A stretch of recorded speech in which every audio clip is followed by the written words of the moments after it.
Perek Eizu Neshech, DAF Samach Beis, sponsored the Refuah Shalema for Harav Mordechai ben Roni. The Gemara begins with the machloikis of a lender who charged the borrower interest is obligated to return it.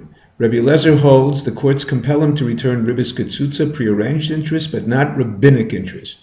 Rabbi Yochanan holds even prearranged interest the courts do not compel him to return. However, if the interest was in the form of specific things that people recognize would constantly disparage him, even his children have to return them if the father did tshuva but was unable to return them before he died. Proofs for Rabbi Yochanan. Rabbi Yitzchak proves it from the verse in Yecheskel that ends, Mos Yumaz Damav Bo Yiyeh, concerning one who charges interest, he will certainly die. Rav Ada Barava, the Torah states, Neshech v'sarbis v'yoresim elokecha, to teach that one who charges interest must be afraid of retribution. Now, see, Rava says, Damav Bo Yiyeh, the blood of the victim is his responsibility, which teaches that one who charges ribbis is similar to one who murders, whose punishment is execution. Proof for Rabbi Eliezer, Al tikach neshech v'sarbis v'chay achicha imach, teaches that the victim will live with you if the interest is refunded. Rabbi Yochanan learns from these words that your life comes before your friends. The Gemara brings a machlokas as to whether one is liable to malchus for contracting to charge interest or only if one is paid interest. The Gemara explains that although the Tanakama of a Brisa brought by the Gemara states that a lender, borrower, and a guarantor are liable for lashes for drawing up an interest-bearing loan, this is not because shtara omid ligbois ki gavlu dami, a document that one can use to collect a loan creates a lien on the debtor's property, but because the Torah states, lo sosimu alav neshech, to include in the lav even the imposition of interest by way of a loan document, including an interest payment. It is based on a Mishnah that includes witnesses on the document in those that receive malchus. They are not part of the collection, only the imposition. The other Tanoim of the Brisa, Rebbe Nechemi and Rabbi Eliezer ben Yaakov, hold that those are liable to malchus for the imposition only if the interest was actually paid.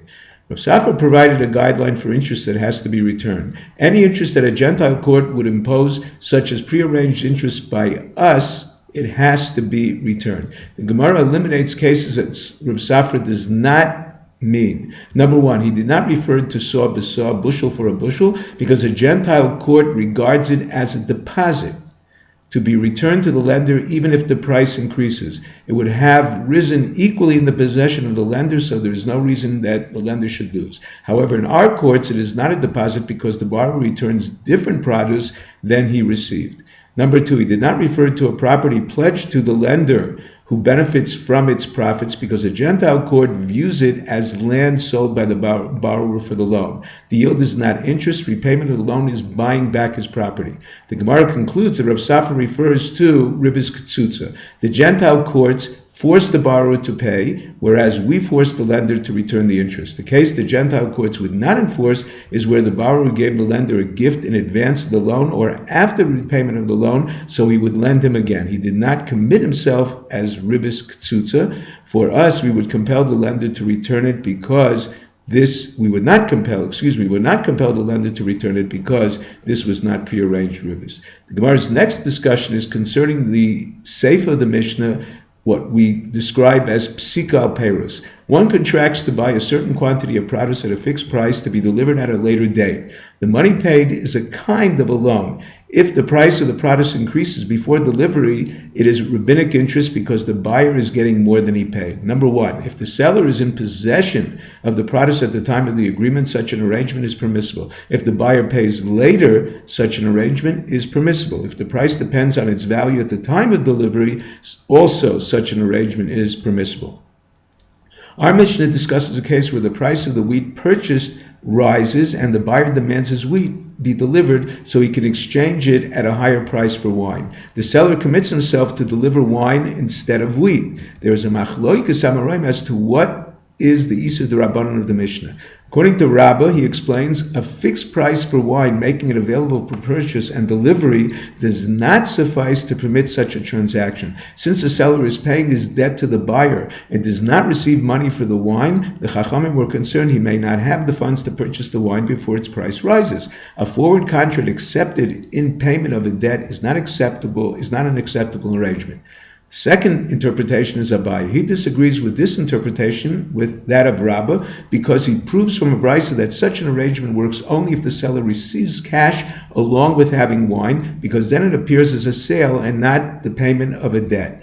Even an advance payment for wine he possesses or available at a fixed price suffices. The Mishnah discusses a case where a lender loaned 30 dinars of wheat instead of 30 dinars. He immediately repurchased the wheat for 25 dinars. The borrower can no longer pay 30 dinars since he only received 25. However, the lender demanded payment to purchase wine. The borrower agreed to repay the loan but has no wine to pay it with. If he pays the lender 30 dinars, it appears as haramas ribbis, evading paying interest. Since in the final analysis he pays back the loan in cash, the original loan of the 30 dinars of wheat and subsequent repurchase appears as being done to evade the 30 dinar payment for the 25 the borrower received.